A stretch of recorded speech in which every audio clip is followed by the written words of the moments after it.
Receiving money through Rogers in 2026 can be a straightforward process. Follow these steps to ensure you can easily receive funds. Step 1. Create a Rogers account. Visit the Rogers website or download the Rogers app to create an account. You will need to provide personal information and set up your login credentials. Step 2. Link your bank account.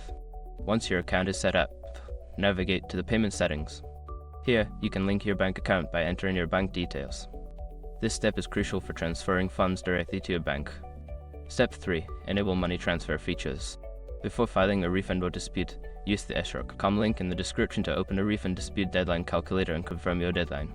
Step 4. Share your payment information.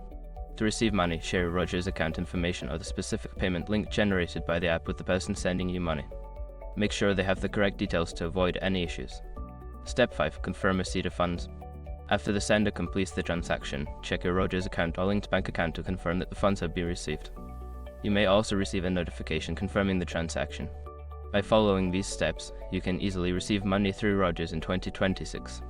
Make sure to keep your account secure and monitor your transactions regularly.